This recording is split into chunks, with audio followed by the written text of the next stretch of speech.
Well, hello, everyone. I'm James Dobson, and you're listening to Family Talk, a listener-supported ministry.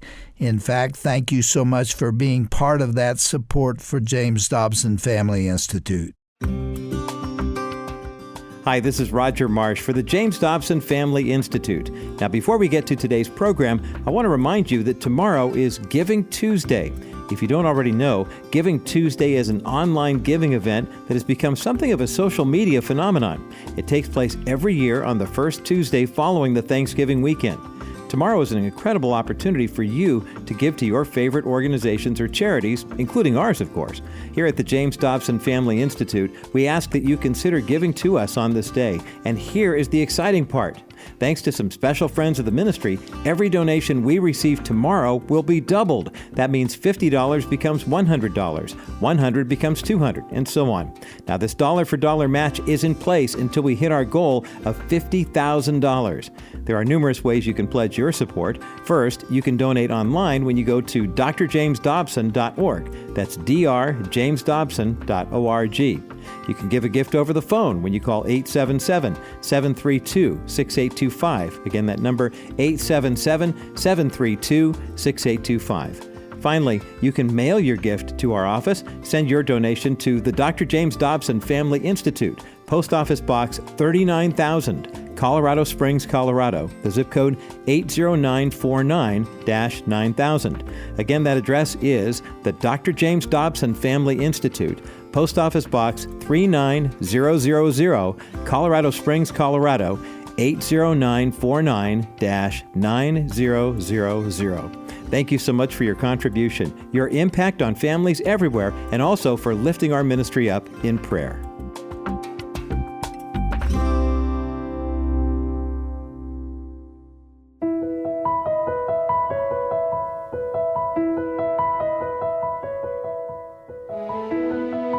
He is no fool who gives what he cannot keep to gain that which he cannot lose.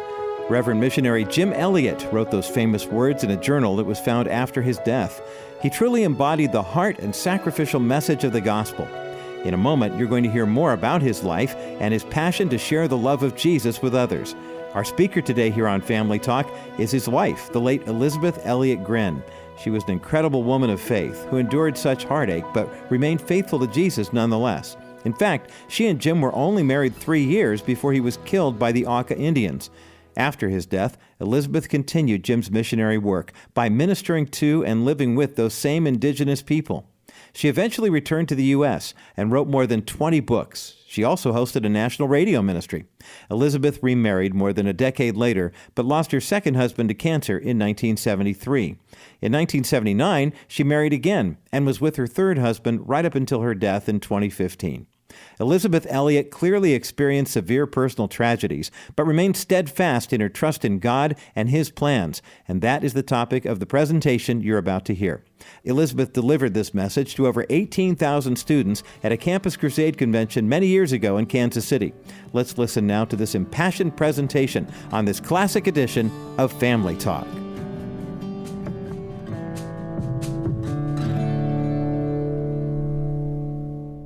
A few generations ago, a young Scottish athlete was put to the test. An athlete put to the test, you say, so what else is new? Happens all the time. It's the only way to become an athlete. Training, coaching, endurance, tests. The one I'm talking about was put to a test not by his coach, but by his God. With every chance of winning a gold medal, this man went to France to run in the Olympics. The test came the minute he got off the boat. Somebody told him that his race was to be run on Sunday. You know who I'm talking about, Eric Liddell. I heard somebody say that. The man in the film, Chariots of Fire. Liddell was a Scottish Presbyterian. Running a race on Sunday was to him unthinkable. Do you remember what happens next in the film? Does he get in touch with his feelings? Do you find him sharing his hang-ups with 38 of his closest friends? You don't see any of that. The decision is already made. The decision has been made years before. As a matter of fact, when he made up his mind to follow Jesus Christ in obedience. Jesus was Lord of Eric Little's life, that settled a whole lot of things before they even came up. Little was a man who knew what really mattered. Does anything matter that much to you? The Quechua Indians in the jungle of Ecuador had a very handy word that worked for an answer to anything.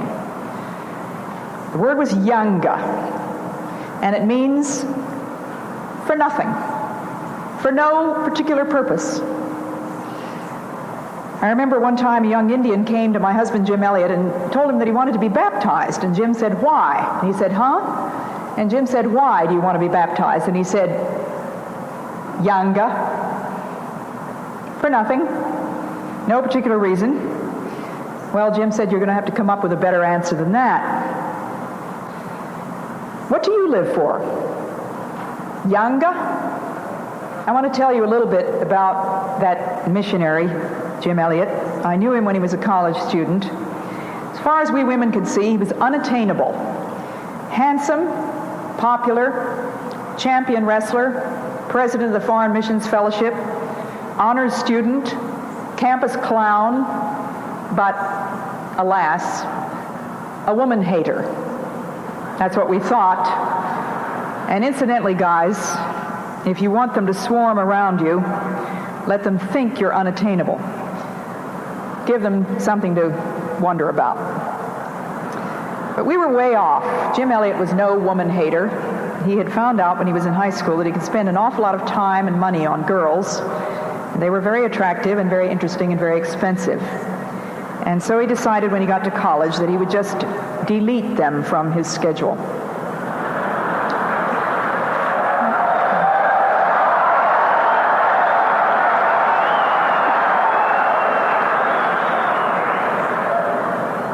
Sounded like the men that were cheering on that one. He wanted something much more important.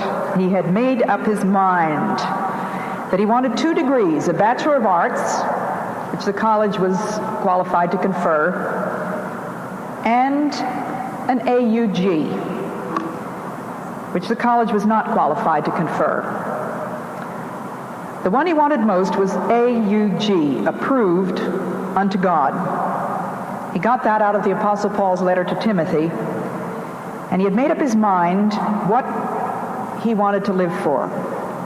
I found out how resolute Jim was in this decision when the college yearbooks came out. And we girls would hope forlornly that the man that we had our eye on might put something besides his name in the book, something sweet. And it was with great trepidation that I presented my book to Jim Elliot, asking for his autograph. And very fast, with his flowing, rapid hand, he wrote, "Jim Elliot, 2 Timothy 2:4.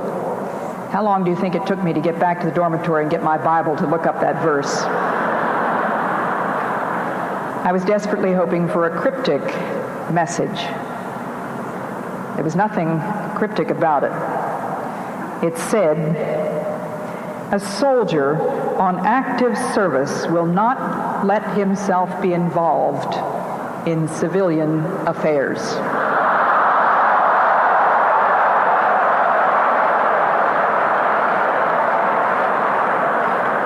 It's not the end of the verse. He must be wholly at his commanding officer's disposal. Now think back to Eric Liddle. How had he gotten to be a champion runner? Well, by putting himself at the disposal of a coach, by learning the rules, by being obedient. Obedience to a track coach is bound to involve a tremendous amount of something called endurance. Whatever it is you want, it's going to cost you something. Eric Liddle put his gold medal on the line. Jim Elliot, his life, ultimately. If it's God's will you want more than anything in the world, it's going to mean endurance. During Jim's junior year, he went through what he used to call an exercise, a wrestling with God over some issue. In this case, the issue was marriage. The Apostle Paul wrote quite a bit about the advantages of being single. He wished that everyone were, as he was, single. And Jim had a sneaking suspicion that that was exactly what God might be calling him to do, to remain single for the rest of his life. It had nothing to do with being Jim's thing. It had nothing to do with his temperaments or preferences. He really did like women. But his response was, okay, if that's what God wants, that's what I'm going to do. The test for Jim Elliot was falling in love. Anything wrong with that? He was swept off his feet by love for a girl. She had been attracted to him for a long time and had been wrestling with God over the same question of singleness. And like Jim, had finally said, yes, Lord, if that's what you're asking, I'll do it. I'll be a single missionary. I remember that commitment very well. I was that girl. I remember Memorial Day, 1948, just before I was to graduate. Jim asked me to go for a walk with him. Jim Elliot asking me to go for a walk, I nearly died. Could hardly breathe for excitement. I tell you this because I want you to know that I've been where you are. I know your feelings. Well, Bet, Jim said, guess we better get squared away about how we feel about each other. I nearly went through the sidewalk. Feel about each other? What gave him the idea that I had any feelings for him? I thought I'd been doing a terrific job of concealing my feelings. I wasn't just playing hard to get. I was determined to be just like Jim, impossible to get. What were we to make of this tornado of passion we suddenly felt for each other? Did it mean that God wanted us to forget all the agonies we'd gone through over our singleness struggles and just fall into each other's arms? We had a few weeks before graduation. We took some more walks. We did some more pondering and praying alone and some more talking together. One night we wandered into a cemetery and found ourselves sitting on a convenient marble slab, trying to sort through what God was trying to tell us. I said that it really didn't make a whole lot of sense to me to tell God that we wanted him to handle this whole thing if we intended to keep our hands on. It was going to have to be hands off, turning it entirely over to the Lord. You see, after graduation, there wasn't much chance that we were going to see each other because Jim had another year in college. He lived in Oregon. I lived in New Jersey. He was headed for South America. I thought I was headed for Africa or perhaps the South Seas. Does it make sense to you? I asked him. Should we write? He didn't say anything for a while, and then we sat there in silence, and finally he said, you're right. It doesn't make sense. And I know you're right because this morning the passage that I was reading in my Bible was about Abraham and Isaac. Abraham made the sacrifice. He tied the son down on the altar and he raised the knife. And I knew right then that God was asking me to give up the most precious thing in my life, you. Would I give it to him or would I refuse? I said I'd give it. So that's where you're going to stay, Bet, he said, on the altar. Unless God shows me that I don't need to make that final sacrifice. And there was another long silence. And then suddenly we realized that the moon had risen behind us and was casting the shadow of a stone cross between us on that slab. We wanted, above everything else, the will of God. And here is the crux of the matter. And by the way, did you know that the word crux means cross? Until the will and the affections are brought under the authority of Christ, we have not begun to understand, let alone to accept his lordship. The cross, as it enters the love life, will reveal the heart's truth. I'm convinced that this is the point at which many young people refuse the cross, refuse to endure hardship.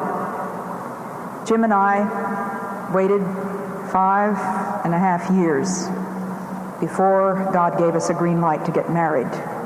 It was a test. Were we going to trust God during all those years of silence and separation and uncertainty? Mind you, we had no commitment to each other. I haven't time to tell you the rest of the story, I want to say this much, that on our wedding day, the Lord gave us a verse from Isaiah.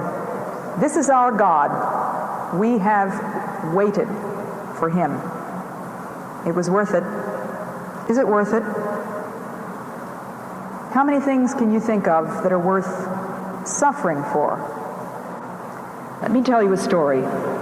Once upon a time, before you were born, there were in Ecuador a tribe of so-called savages.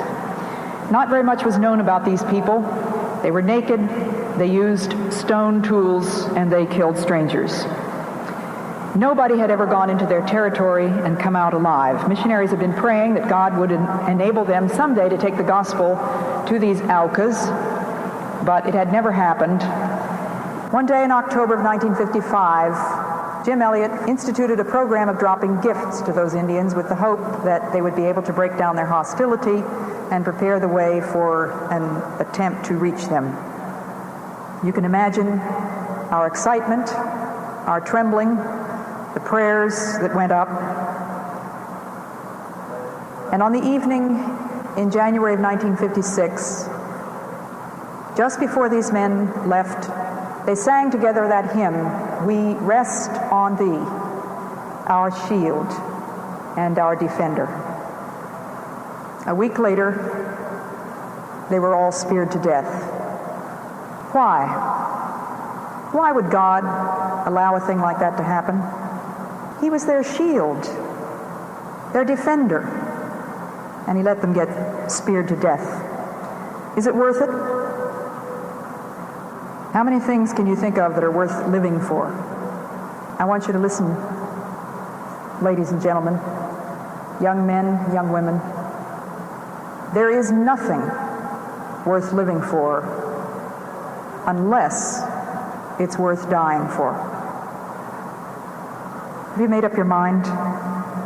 The verse that brought assurance to me was 1 John 2:17. The world and all its passionate desires will one day disappear, but the man who is following the will of God is part of the permanent and cannot die.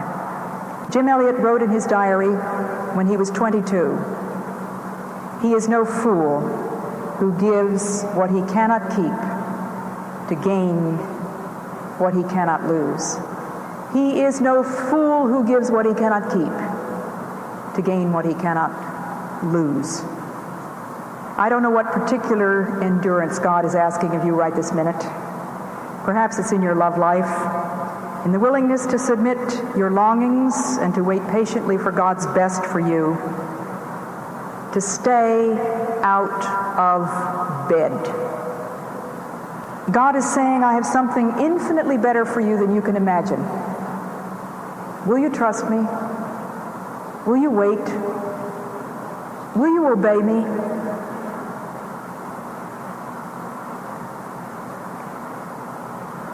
My husband and I live on the coast of Massachusetts. Do you know what motto is posted in every rescue station along the coast? You have to go out. You don't have to come back. That, I believe, should be the motto of every Christian. You have to go out. You don't have to come back. Jim Elliot often used to quote a poem written by Amy Carmichael of India. Hast thou no scar, no hidden scar on foot or side or hand? I hear thee sung as mighty in the land. I hear them hail thy bright ascendant star. Hast thou no scar? Hast thou no wound? Yet I was wounded by the archers, spent, leaned me against a tree to die, and rent by ravening beasts that compassed me. I swooned. Hast thou no wound? No wound, no scar, but as the master must the servant be, and pierced are the feet that follow me, but thine are whole. can he have followed far who has nor wound nor scar?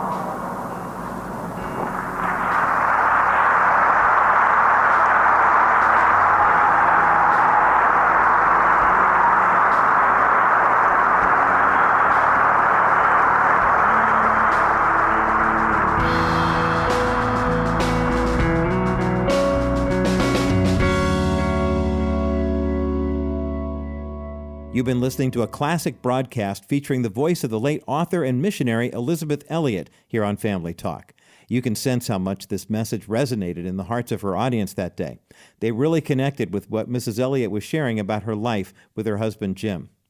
To wrap up, let's listen to Dr. Dobson's response to that thunderous applause when this broadcast was originally aired. They were not only applauding her speech, they were applauding her life. She had lived a life of dedication to the cause of Christ, and she certainly had her scars and her wounds. I mean, to lose her young husband, the one that was beloved to her, and then to recover and get on her feet and marry again and lose a husband to cancer. She watched him die. She knew of which she spoke on that day, of scars and wounds. God did not promise to protect us from life's challenges so that we can't identify with those who have experienced the veil of tears. He wants us to be able to feel for them and identify with them and to be of help to them. And in the process, we go through difficult times too. What amazes me about the story of Jesus is that the high point of his whole life occurred when he was baptized by John the Baptist, and the dove came down from heaven, the dove of the Holy Spirit, and said, "This is my beloved Son in whom I'm well pleased." And the next verse says, "And straightway he was led into the wilderness to be tempted by the devil," be tempted by Satan. That is amazing to me. He went from the high point of his life to the low point, or one of them, and I think that is the Christian life. We go through high points. The point of coming to Christ is exhilarating, and you live on a mountaintop for a period of time, but you will eventually go in the valley too, and you keep your faith in both of them, and that's what Elisabeth Elliot was trying to say to us. Well, that certainly puts this entire message in proper context. Friend, I'm sure that you might be going through a valley right now. You may be struggling to understand the why behind your circumstances. If that's the case, I urge you to hold on to God and remember that He is with you and will never, ever leave you. Here at Family Talk, we want to be a support for you in this area as well. Call 877-732-6825, and a member of our team will be waiting to answer your call and to pray with you as needed. You are not alone in your circumstances, so please remember our number, 877-732-6825. I want to remind you that tomorrow is Giving Tuesday. If you don't already know, Giving Tuesday is an online giving event that has become something of a social media phenomenon. It takes place every year on the first Tuesday following the Thanksgiving weekend. Tomorrow is an incredible opportunity for you to give to your favorite organizations or charities, including ours, of course. Here at the James Dobson Family Institute, we ask that you consider giving to us on this day. And here is the exciting part. Thanks to some special friends of the ministry, every donation we receive tomorrow will be doubled. That means $50 becomes $100, $100 becomes $200, and so on. Now, this dollar-for-dollar match is in place until we hit our goal of $50,000. There are numerous ways you can pledge your support. First, you can donate online when you go to drjamesdobson.org. That's drjamesdobson.org. You can give a gift over the phone when you call 877-732-6825. Again, that number, 877-732-6825. Finally, you can mail your gift to our office. Send your donation to the Dr. James Dobson Family Institute, Post Office Box 39,000, Colorado Springs, Colorado. The zip code 80949-9000. Again, that address is the Dr. James Dobson Family Institute, Post Office Box 39000, Colorado Springs, Colorado, 80949-9000. Thank you so much for your contribution, your impact on families everywhere, and also for lifting our ministry up in prayer. Well, that wraps up this edition of Family Talk. Be sure to join us again tomorrow as we begin revisiting our most listened to programs for the past year. We have some incredible broadcasts lined up for you, so plan to be with us each day all month long throughout the month of December. I'm Roger Marsh. Thanks for listening today, and be sure to tune in again next time for another edition of Dr. James Dobson's Family Talk. This has been a presentation of the Dr. James Dobson Family Institute.